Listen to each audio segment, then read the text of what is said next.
All right, friends. So today I've got a digital microscope for you. And supposedly it's able to connect to both your phone or your computer.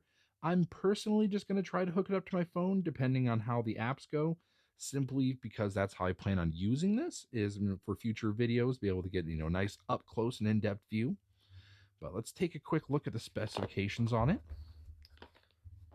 It looks like it can record up to 1440p, which is good, but only at up to 30 frames per second. And we'll see how that is on the higher frame or higher, quality image. It might be a little lower than 30, but we'll have to see. It's connected for Windows P. It's designed for Windows PC, or rather, or Android phone, so that you can't really use this on your Mac or your iPhone. All right. Well, let's get her open and see what we got. All right, so when we open the box,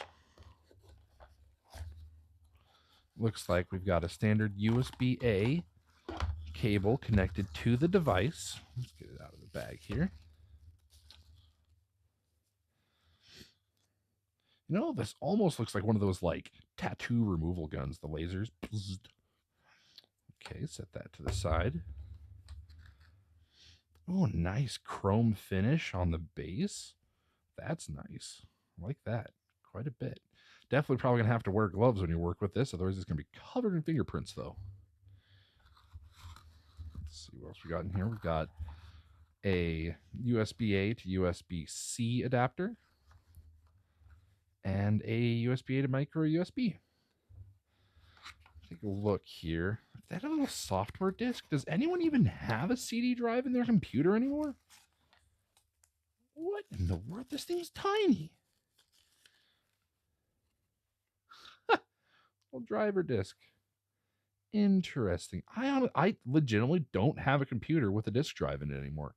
I would like to be able to use this, but oh well. And the instructions. All right, well, I'm going to take a look at these and get this hooked up to my phone and see if I can find a way to get it running. And if so, we'll take a close-up look at some things and see how it goes. Okay, so the app that the instructions wanted me to download wasn't in the Play Store, and it didn't even want me to use Chrome. It wanted me to use the basic internet browser, and the website was super sketch, so that wasn't happening. And so I ended up actually using a app that I had on my phone from a different little USB device for like an endoscope. The app that I did use is called Camera Fi 2, and I'm not necessarily recommending that one because it's not all that great and is a little sketch on its own too. But you can use any other USB app that you find in the Play Store. I found a different one that I used later on in the video, and I think that one actually probably worked a little bit better. But as of right now, you can see this still image is one of actually like a finishing nail that I got a nice close-up image of. Look at all the detail you see in that. You can see all the divots and the shadowing, and you would never think that nail looked completely smooth to the naked eye, but apparently not, and that's actually really impressive. To give a good example of this little microscope, I decided to grab an old pair of wire strippers because they've got lots of little nitty gritty details, little spots of rust, little, fiber particles, and, the carved in name on them, information on them. There's just so much there that you can see. But that being said, it is using a manual focus system on the microscope, which makes it really hard to move around the target and see the different things. I feel as those things just better as an overall at doing still frame shots, because then you can use the base and get a steady, even shot of what you're looking at. And as you can see here, I've got a still frame of the actual blade part of the wire strippers, and you can see all of the little divots and crevices where wires and the rust have just eaten away at the metal. And I mean, these wire strippers are probably like 5, 7 years old. They used to use them out in the field, but there's no way you'd be able to see that level of detail with the naked eye. It is truly remarkable.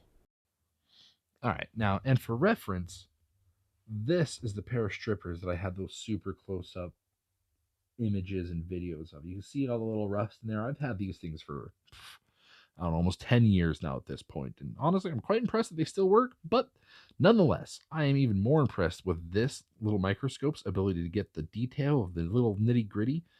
And I can only imagine the million of different applications that this could be used for. And I know I personally intend to continue using it, even though, you do have to use some other sort of apps that are kind of questionable, but it's all right. We'll figure that out. And I will say that this little base that it has is an absolute necessity because, as I've said before, the trying to do the manual adjustment just caused too much shake. And there's no way you're going to be able to hold this thing by hand and get any sort of decent image on anything. But for the price you pay for one of these things on Amazon, I think you could do a lot worse. All right, well, guys, that's it. Have a great day and see you next time.